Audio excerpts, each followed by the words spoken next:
Super Tom Brother. I just recorded an intro and found out that when you try to record on this phone, it won't let you swap between facing the player and facing the screen. So the face reveal is going to have to be its own separate video. That's okay. I'll upload both videos to the channel. Anyway, today we're playing my Super Nintendo multi-card, one of several. I have multi-cards for several consoles. And it says the title is called the 100 Best Video Games. But again, like Super Nintendo had a lot of good games, so what is considered the best could change from person to person. And give you, obviously you could pause the video and see what all is happening. And sorry for the scan lines, that just happens when you're recording a CRT television. At least it's happening on this phone. So, I'm going to choose a game to play with commentary. Let's see. I have an idea of what I want to play. Here we go. Ninja Turtles 4.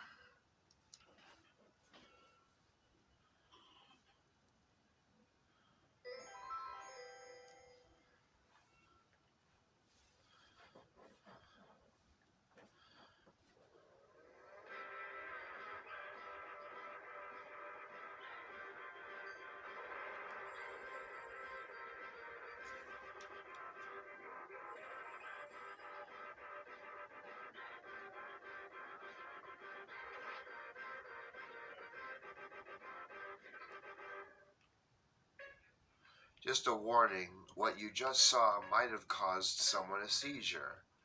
So, that's a dumb joke. Do the warning after it happens. But seriously, this game has a seizure problem at the beginning for people who have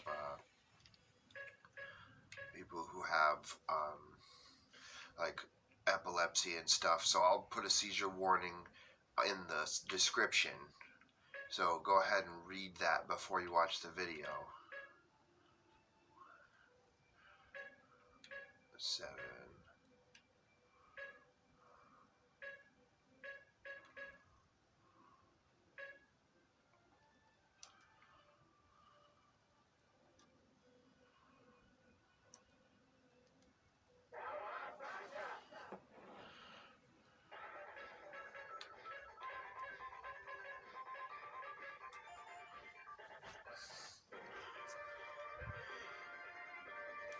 Turtles in Time is a classic. I used to rent this game all the time as a kid, and the local game store, which was it wasn't a big chain. It wasn't like Blockbuster or Hollywood Video. It was just some local store over by the grocery store, and they rented out games as well as movies, obviously. And they only had one copy of this game, so I could rent it, but they wouldn't sell it to me. That used to piss me off. And I guess we're just going to play through Turtles in Time. That'll be today's session. Hopefully my audio gets cut through, and hopefully I don't get interrupted. If I do, I'll leave it in. I'm not gonna cut myself off like I did in a previous video where it's like, go away. Yeah. I'm going to leave the outtake in. Call it an intake, if you might. So.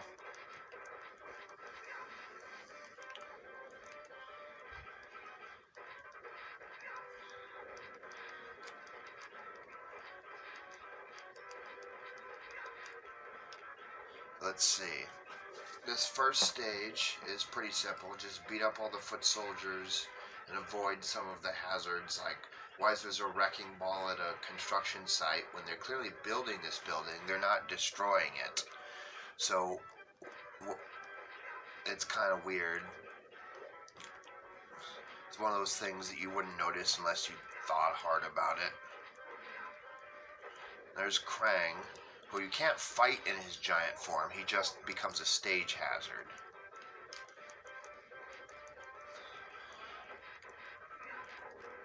And let's continue to beat up as many foot soldiers as possible.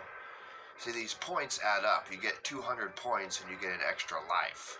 So it's not like you'd be better off just to avoid them. You actually want to beat them up in order to get more lives. And doing combos like that where the grab and attack gives you more points than if you just killed them normally like I'm doing right now. And different foot soldiers are color-coded based on what kind of tactics they use. The white ones have the three-handled nunchucks and so on and so forth. Baxter Stockman was one of the first villains I ever saw in Ninja Turtles, because I didn't watch Ninja Turtles when it was new. I was born in '88, so by the time I started watching Ninja Turtles, they were already like into the seasons where they started getting hokey. So let's see, I started watching when I was 4 years old. That'd be '92. So that would be season 6 when I started watching. And I started watching on VHS tapes.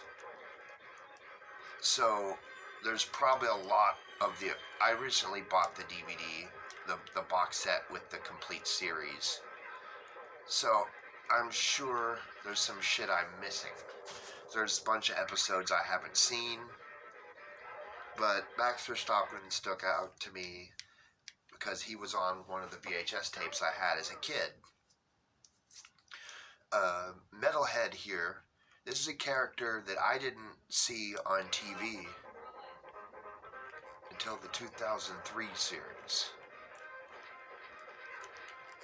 Like, he was in the '87 series, but I didn't see that episode as a kid. I didn't have that on VHS, and I didn't see the episode on TV. I was in the era in which the show was already syndicated, so you'd see reruns on USA that had previously aired on whatever, I don't even know what their original air date was, like what was the network they premiered on when they were Saturday morning. I don't know, but I watched reruns on USA, along with reruns of The Real Ghostbusters and Alvin and the Chipmunks.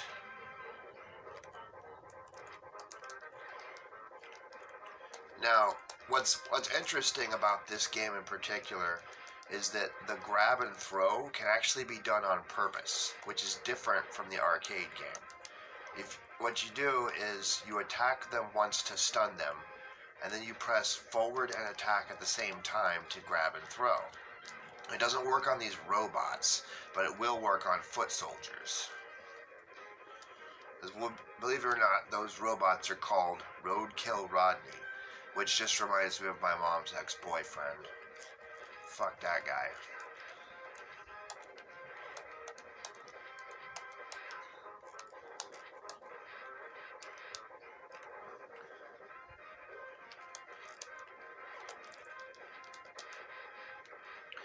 I don't know. Now, unfortunately, I can't figure out how to record in a landscape way, so I'm recording vertically, which means parts of the screen are going to be cut off. Sorry about that. That's just the limitations of recording with a cell phone. I'm going to get a digital camera at some point, and when that happens, I'll be able to put out much better quality video.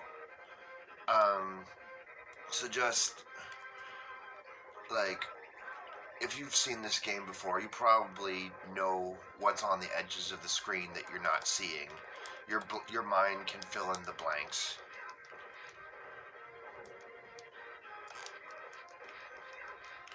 like, I can see the whole screen because I'm looking at the TV, but there's only so much that the phone itself can record. And you notice you can see the scan lines on the recording, but they don't appear on the actual TV screen. It's weird. It's like the converting from a CRT to a phone makes certain things visible that weren't visible before.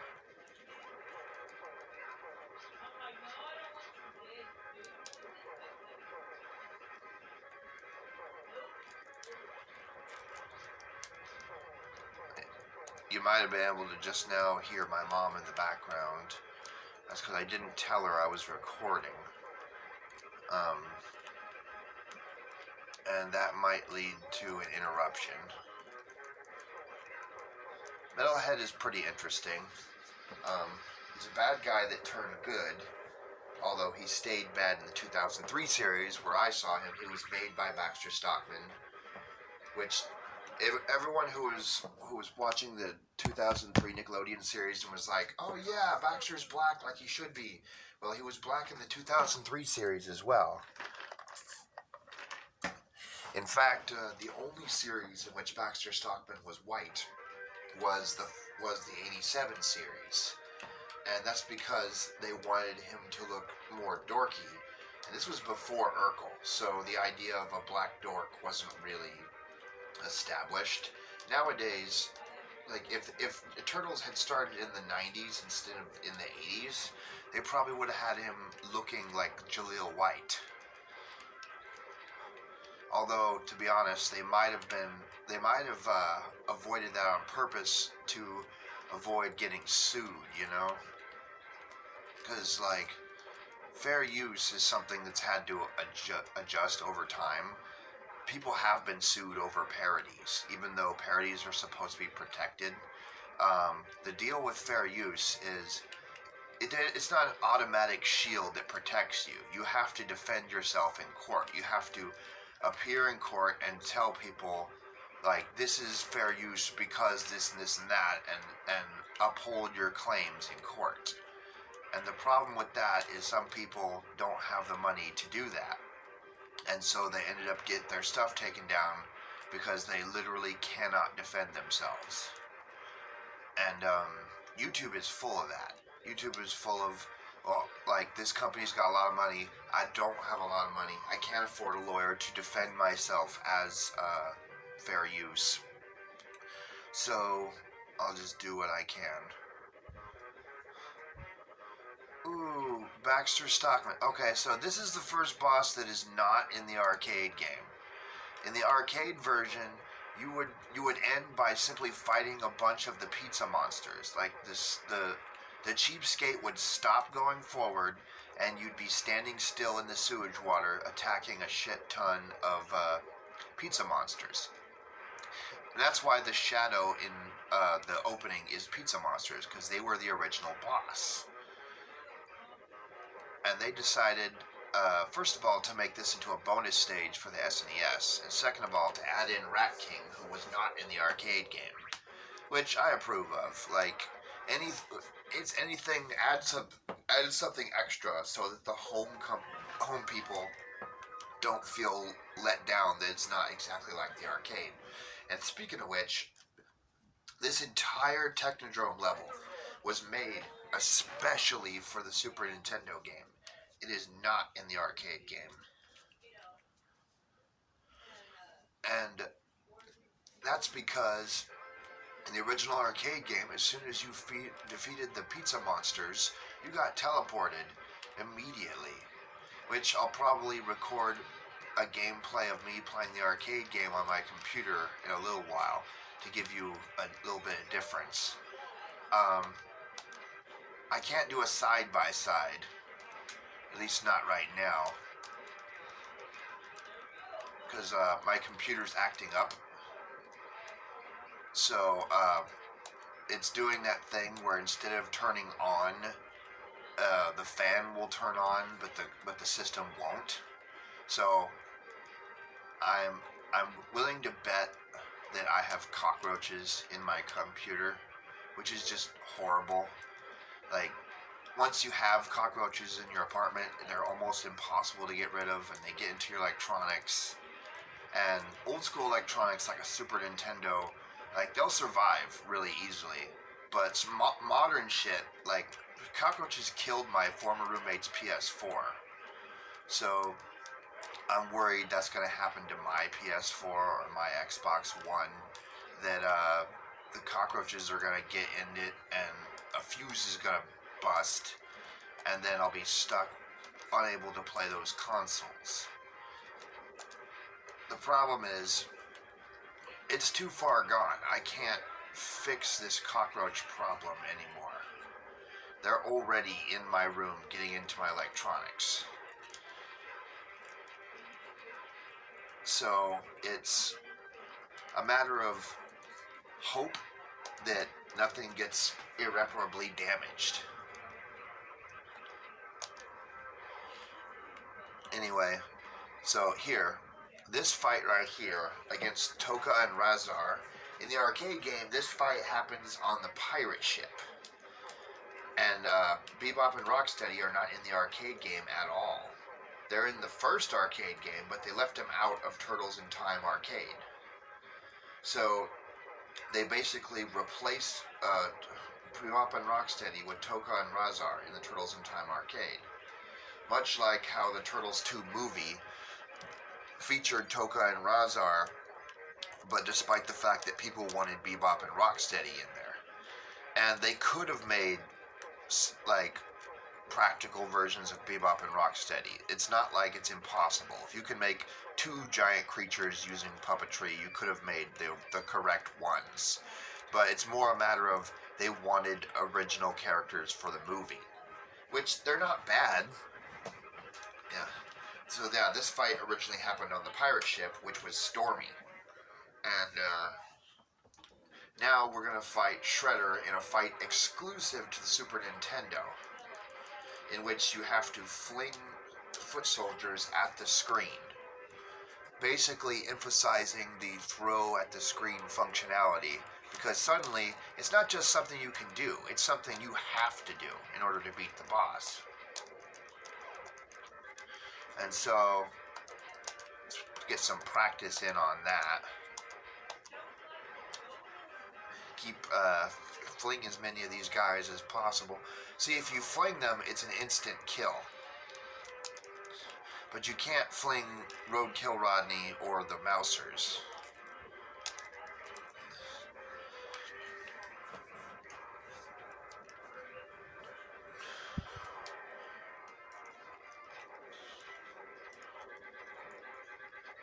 Fuck you, Mousers.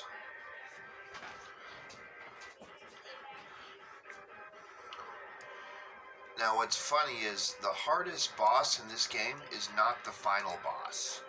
The hardest boss is actually made especially for the Super Nintendo, and that is Slash, which I'll tell you about when we get there.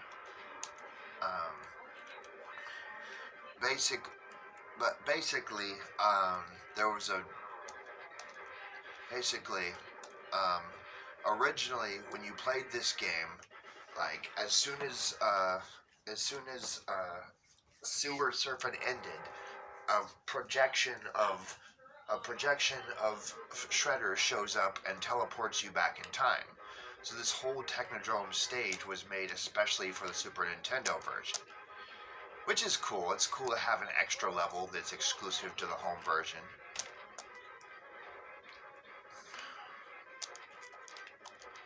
They did the same thing with the Turtles 2 on NES. Let's add something extra that's not in the arcade game.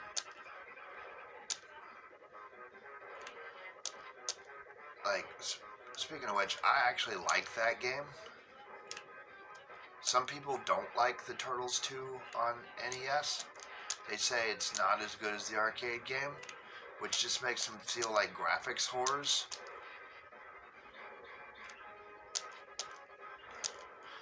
Because I don't see anything wrong with Turtles 2 on NES from a gameplay standpoint.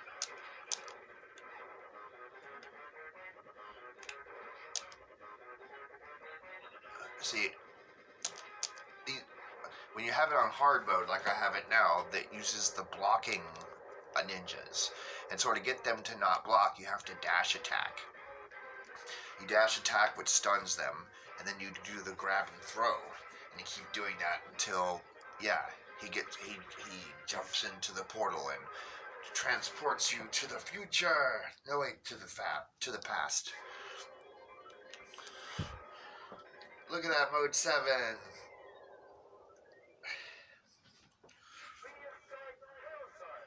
And you notice that in Prehistoric Turtlesaurus, you're fighting against what looks like a prehistoric turtle.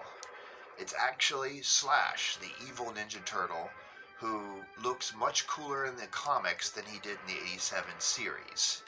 If you look at how he looked in the 87 series and the way he acted, it's hard to believe that this is even the same character. They correctly chose to make him look like he did in the Archie comics here, with the black bandanas and the fucking savage, like, sharp teeth and shit. He looks correct in this game. A lot of people don't know what he looks like in the 87 series because they stopped watching after a certain point. Some people, like, they stopped watching after season 3 or 4, and the show kept going for 10 seasons. So there's probably a lot of episodes that people who call themselves Turtle fans never saw. I own the whole series on DVD, and I haven't sat through and watched all of them. But I will, and I absolutely intend to. The problem is, YouTube is far more entertaining than anything I have on DVD. Like the fact that I can watch any kind of video game based program I want on YouTube, history of video games, let's plays of video games, fucking reviews of video games and products, even bootleg stuff. So basically as a kid I wanted there to be TV shows based on video games. So whenever there was a cartoon based on a video game, I would watch it, regardless of how shitty it was. And looking back on it, the Super Mario Bros. Super Show was pretty shitty. But it was, at the time, the best you could do for video game-based programming. Now, with YouTube, you don't have to deal with hokey cartoons anymore. You can watch, like, people actually play legit Mario games with commentary, which I will also be doing. But I thought I'd start my first Let's Play with talking as Turtles in Time, because this game defined my childhood. This was the game that I rented all the time and didn't actually own. I eventually got it in my teen years and lost it in storage, only to find out when I started recollecting the things that had been stolen by the fucking storage units. Did you know if you're late on rent, they can just steal your shit and sell it? Yeah. They don't have to give you a chance to clear it out. They can straight up seize your crap and sell it. Fuck that. So, like, all that Storage Wars, all those shows piss me off because that's what happened to my stuff. I lost a whole bunch of video games in storage. And so, I don't really like shows like that because of that. There's one video game I'll never be able to replace. It's called Clay Fighter Sculptor's Cut, which I bought for $15 at Funkoland, but now it's worth over $1,500. So I'm never gonna get that game back. I could get a pirate cart. That's true. I could get one of those fucking AliExpress clones where they just straight out put the ROM on a cartridge and make a brand new cart without permission.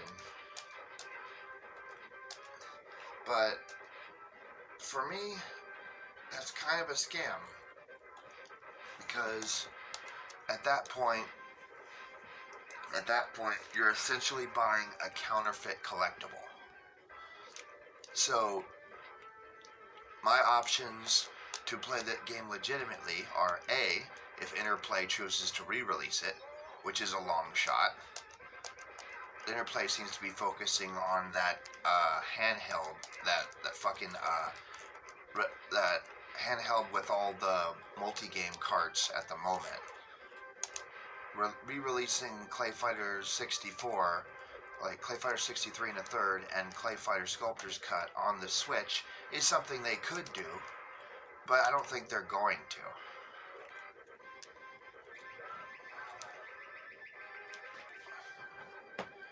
When I was a kid, I thought when the fucking power up, that spinning power up happens, that they said dumb power. I know he's supposed to be saying turtle power, but it sounds like he's saying dumb power, which it sure is.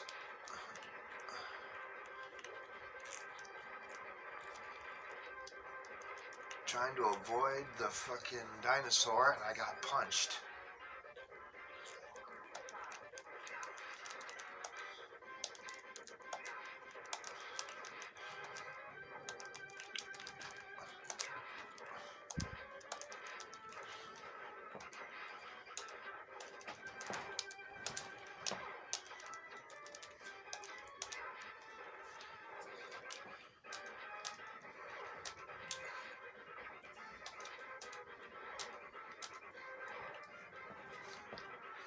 Okay, so we're getting close to the boss of this stage. And in the arcade version, you fought Cement Man, a character who appeared in one episode of the series ever. And they decided to replace Cement Man with Slash. And Slash actually fits the name of the level, Prehistoric Turtlesaurus, because what do you associate with prehistoric? Well, giant, much more monstrous animals that no longer exist. And definitely, Slash is a much more monstrous turtle than the playable characters in this game. See this pattern?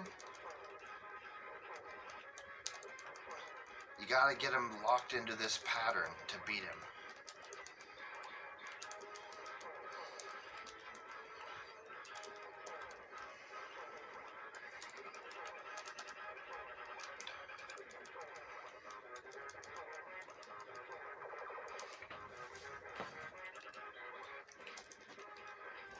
Faggot. Ugh. For the record, I have Tourette's, so you may hear me say curse words on impulse. That doesn't mean I'm cursing at you, my audience. That means that I'm getting agitated and my tics are being activated. I don't really care, like if I've gotten used to my tics, but like someone who's watching me for the first time might not realize that that's what I have, and they might hear me say something and be like, oh, he said that word, so I don't like him anymore. But just know, I'm not calling you any of these curse words. I'm just talking on impact. And I wasn't kidding when I said Slash is the hardest boss in this game. It's literally make or break. If you can't beat Slash, you can't beat this game on hard. And you have to beat it on hard in order to see the ending. So, I'm going to keep trying.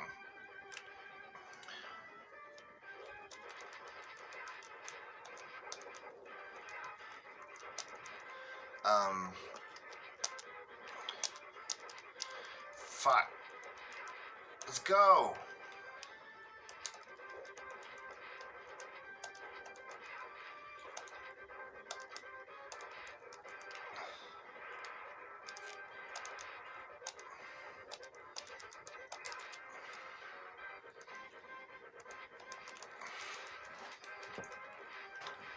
Yeah! Why did the rocks explode? That never made sense to me. These pterodactyls drop rocks, and the rocks explode for no reason. I understand why the foot soldiers explode. In the 87 series, the foot soldiers were robots. Specifically because you couldn't have the turtles fighting humans. Like, they didn't, like, in the 87 series, they tried to shy away from the comic book violence as much as possible, because there was straight up blood in the 87, in the 84 comics. Like, the turtles would cut people and they would bleed. The swords actually did what swords do. And so the few times when you got to see Leo actually do something violent with his swords, it always had to be a robot. Still, robot or no, it's always fun to see Leo decapitate somebody. And not only did it happen in the 2003 series when he decapitated the robot Shredder, but it happened in the 87 series when he decapitated Herman the Horrible, the robot dragon from the Turtleoids special, who never appeared in any video games and never had any toys made. I'm sure there's going to be a fan out there who's going to make a Herman the Horrible toy. Just because someone on a review said, oh, there was never a Herman the Horrible toy, someone's going to be like, well, there is now. And to that person I say, please do it. Like, there really shouldn't be a character in existence in the entire scope of Turtles that hasn't had a toy. Like, they eventually, there's several characters that were only toys that never made it into the show. There's a character named Pizza Face, who, as far as I know, never made it into the show, but later got redesigned and ended up in the Nick TMNT series. Instead of a fucking pizzeria owner, they changed him into a guy who's turned into a mutant slice of pizza, which fits the name Pizza Face pretty well. Although Pizza Face was a slang derogatory term for people with acne, so that's probably why they took the literal approach, because they didn't want to offend people with acne. People with pimples and zits, and moles, which I think moles aren't acne. They're something that might be cancerous.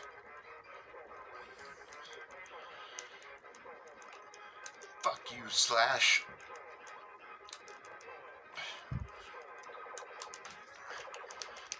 He's out of the pattern. That sucks.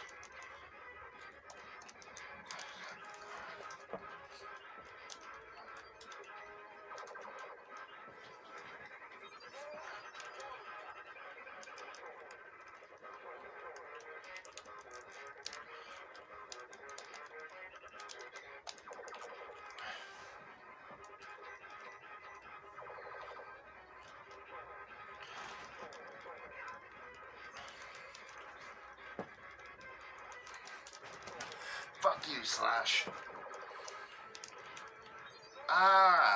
Damn it.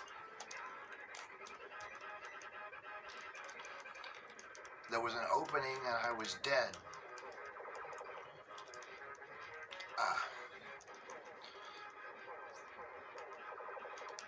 Goddamn. You cunt. Die.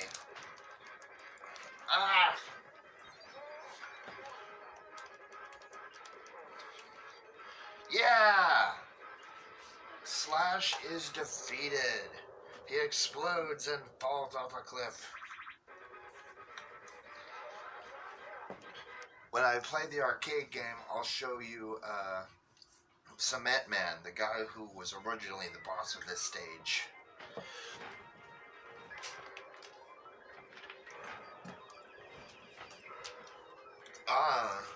And here's the pirate ship stage. See that silhouette there? Originally, the boss of this pirate ship stage was Toka and Razar. But they decided for the home version to make Toka and Razar a halfway boss for the new Technodrome stage. And so, they needed a new boss to put at the end of the pirate ship. And so they decided to put in Bebop and Rocksteady and give them pirate clothes, which we'll see at the end of this stage.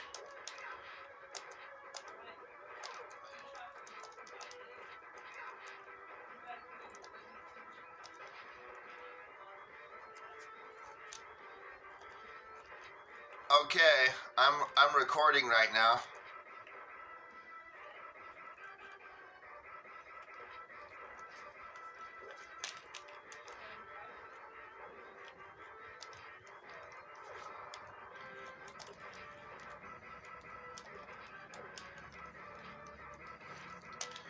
Damn it. Die. These frisbee motherfuckers kick my ass. Fuck you. They like to keep you at a distance so they can keep throwing the frisbee and interrupting you fighting the other guys. And then if you go to attack them, the other guys get in the way. Their whole deal is to fuck you while you're being fucked. I like the way that sounds. You're being fucked 6 different directions.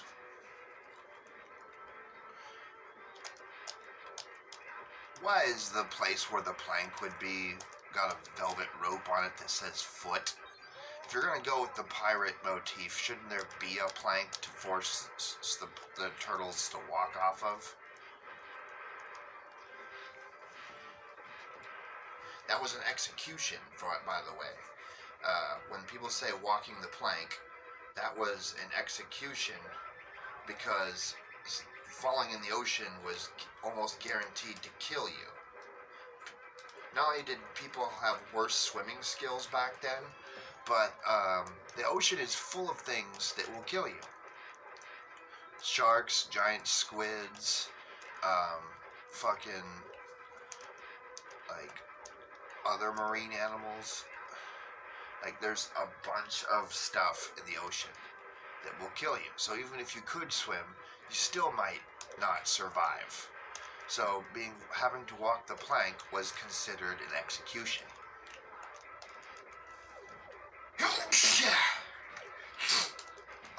I tried to pause right now when I was sneezing, but I forgot.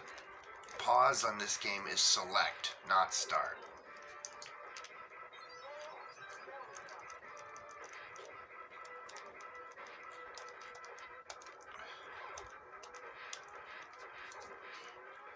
Notice I didn't have all my lives left when I started this stage because of the whole slash battle, but I still managed to get this far. This because this stage is way easier than Prehistoric Turtlesaurus, and this boss is way easier than Slash too, because you only have to beat one of these guys. If you beat either Bebop or Rocksteady, the one you beat will attack the other one. Out of jealousy for getting their ass kicked. They'll be like, oh my god. They're basically like, you jerk, you're the reason I lost, you know?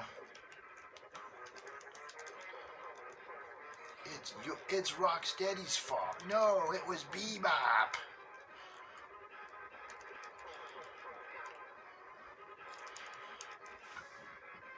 It was your fault we lost, Lame Brain.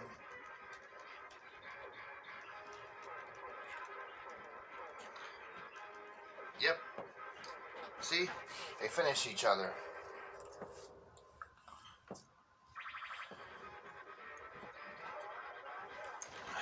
was an easy stage. Way easier than the previous one.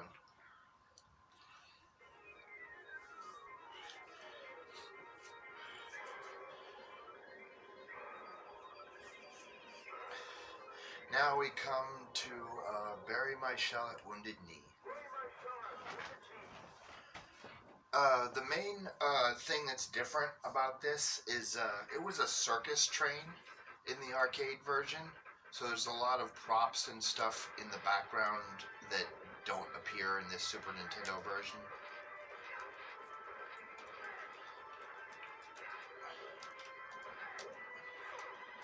And also, for some reason, there were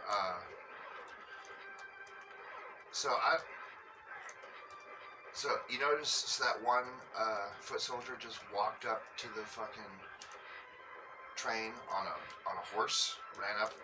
Well, in the arcade version, they made an Indian cry. That was also cut out. Probably due to people complaining, saying it's offensive. All the references to this being a circus train were removed. But even though they got rid of the Indian cry, you still had these three fucking ninjas dressing up as the cigar store Indians. So they didn't completely remove the Native American references. And the boss itself, Leatherhead, is a character that started out as a villain in the 87 series, but gradually, through later iterations, became a good guy. Became a friend of the Turtles. So, it's kind of interesting how this character, who was just another villain of the week in the 87 series, becomes a good guy in later iterations of the Turtles.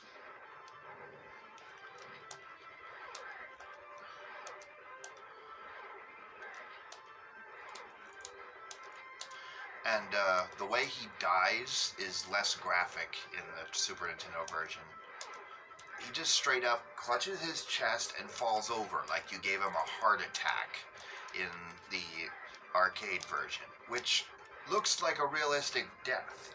And so they decided, let's cut that and have him fall off the train instead, because you don't technically see him die.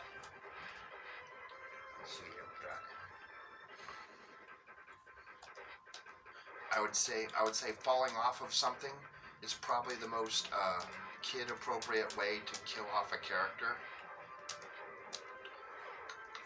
Having a heart attack due to you beating his ass was probably too realistic. Or you could argue that he died of wounds, but he's not bleeding. So the fact that he's clutching his chest and he falls over looks like you overworked him and gave him a heart attack. Which, like I said, is only in the arcade version. In the SNES, he starts bouncing back and forth and falls off this fucking train. What's kind of interesting is there's a cutscene in the arcade version that shows the front of the train that is completely cut from this. Which doesn't make any sense, because it's not like the train had anything copyrighted or anything. It's the foot symbol on the train. And we already know the foot control this train. So seeing the foot symbol on the front of the train didn't really need to be cut. It was probably a memory restriction. They decided to cut down on the cinematics a little bit. Less voiceovers, less cutscenes. Overall, to try and fit this game on the cartridge. Because this game was one of the early releases. This was like 92. Like a couple months, because like the Super Nintendo released in 91, and this Super Nintendo port of Turtles in Time released in 92. So very early on, they didn't know how much space a Super Nintendo cartridge could hold.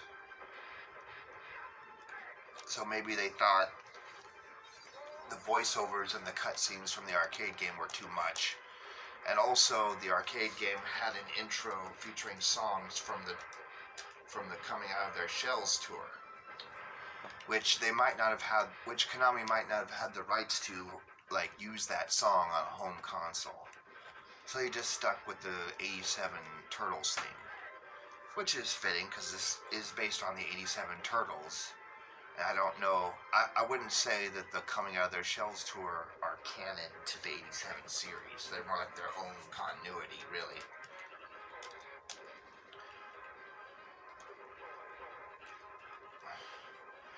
And so Leatherhead just said, "Oh goody, fresh turtles for lunch." And that's a good example of. Basically the Japanese developers not understanding Leatherhead as a character. First of all, he's supposed to be Cajun, okay? So if he's gonna say, "I want to eat somebody," he's gonna say, "I'm gonna make something gumbo, I tell you." He wouldn't just say, "Oh goody, fresh turtles for lunch." He would say, "Ooh, I'm gonna have me some turtle gumbo, I tell you what."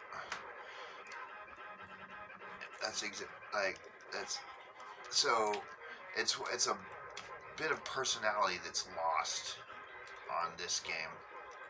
And look, he falls off the edge because having him clutch his chest and fall over dead was too graphic.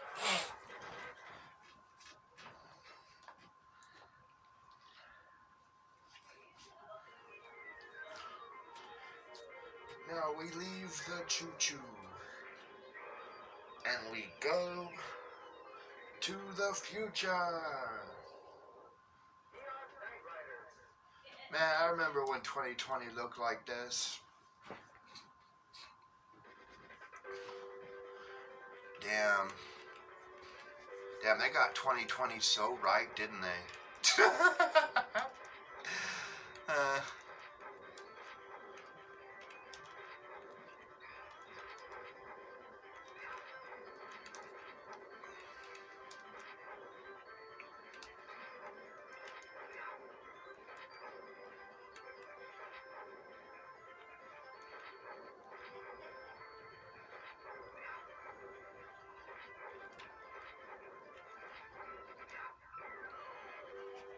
See, I make jokes about, like, how they got 2020 so right, but this is fictional, okay? They don't have to be accurate to what actually happens in the future. They sure as hell weren't trying to be. They weren't trying to predict the future. They were trying to make up some futuristic crap for their cartoon series, for their video game based on a cartoon series.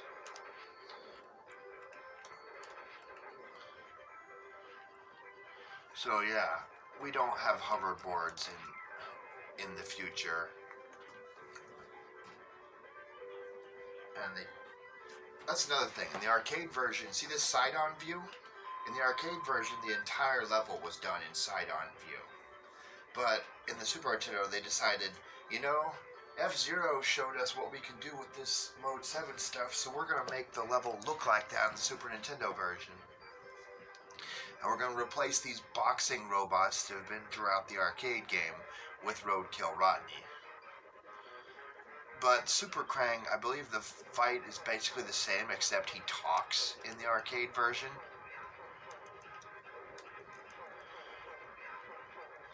I guess getting Pat Fraley to voice this character would have been too expensive.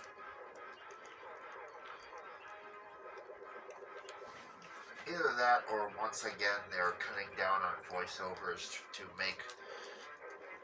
Because, you know how it went, right? When Nintendo would produce cartridges, and even today, they have cartridges of different sizes, like so many megabytes, and the more megabytes you use, the more expensive your game is to produce. So, like, big games like the Final Fantasies end up being expensive because the cartridges costed more to make. So in order to make this an affordable game, they used a small cartridge and cut out as much stuff as they could in order to fit it into a small cartridge. Which, it's still a good game, even without a lot of the cutscenes and voiceovers. And now, We come to the far future.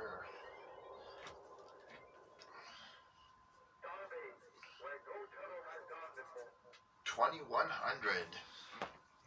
Somehow, I don't think that even in the year 2100 we're going to have these space bases that we talked about, like in old sci-fi movies.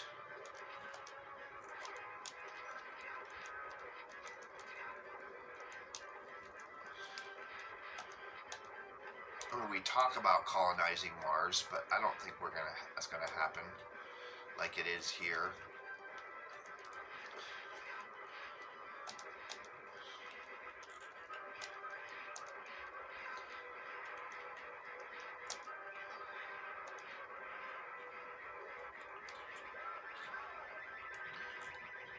Dumb power.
Fucking frisbee fucks. Ah.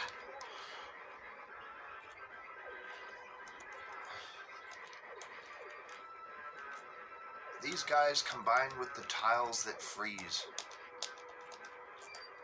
Ah.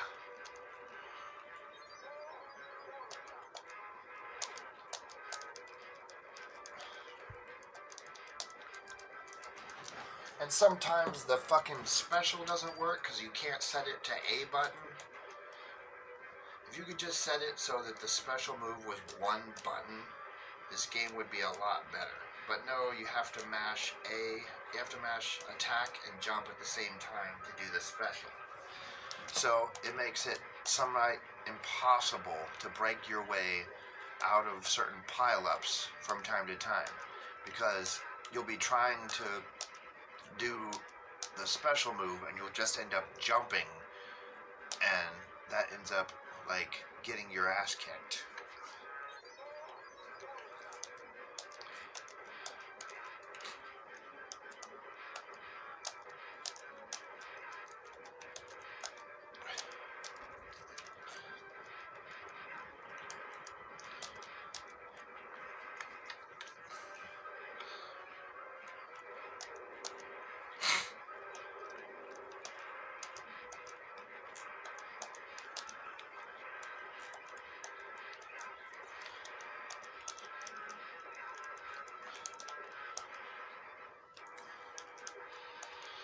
Damn.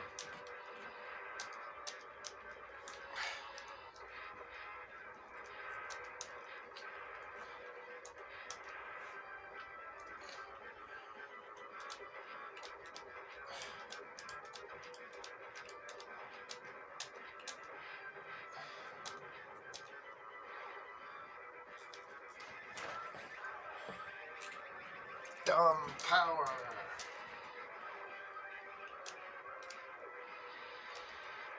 Ah, faggot. Ah.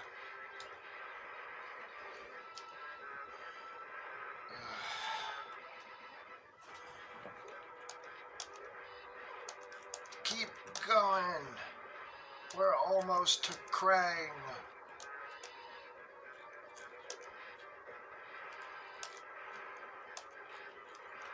Pizza. Okay. normally this would be where the boss starts, but because we're on hard mode, you have to fight a few more waves.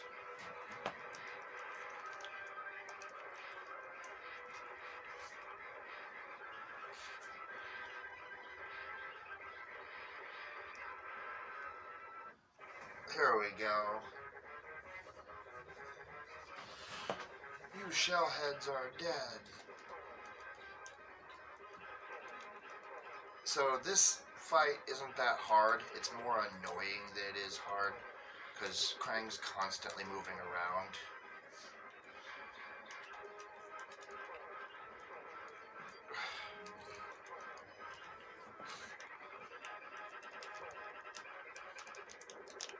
Fucking bubble gun.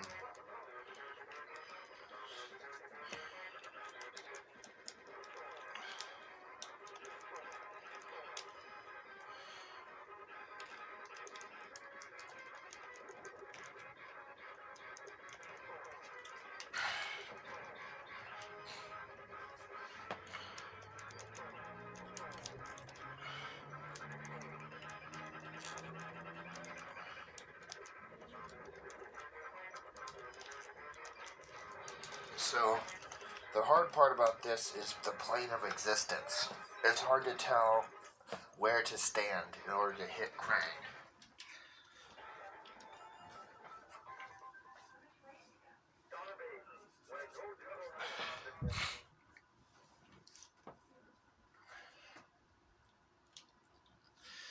As you may have noticed, my favorite Ninja Turtle is Leonardo. And that's not just because he's the blue one like Danny from Game Grumps. It's more because he's the one that's the most responsible. And I definitely have that mentality about me. I definitely am the guy who cares about doing things correctly. Like, I'm not constantly experimenting with things like Donnie. I'm not constantly flying off the handle and going angry like Raphael. Or, although, if you're going by 87 Raph, I am a bit of a smart ass, so that's more accurate. And I'm certainly not an idiot screw-up like Michelangelo.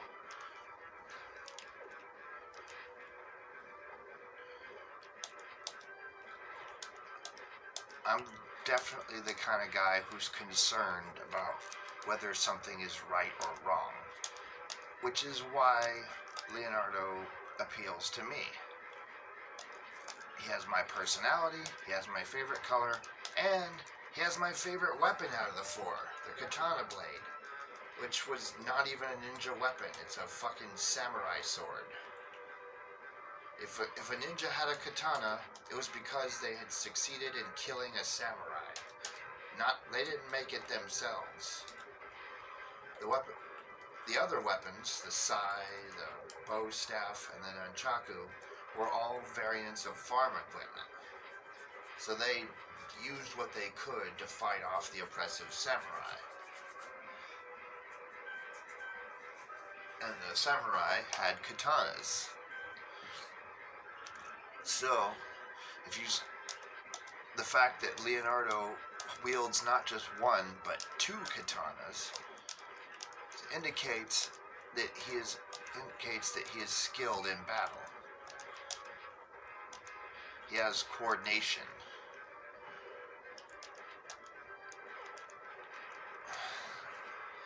It's like,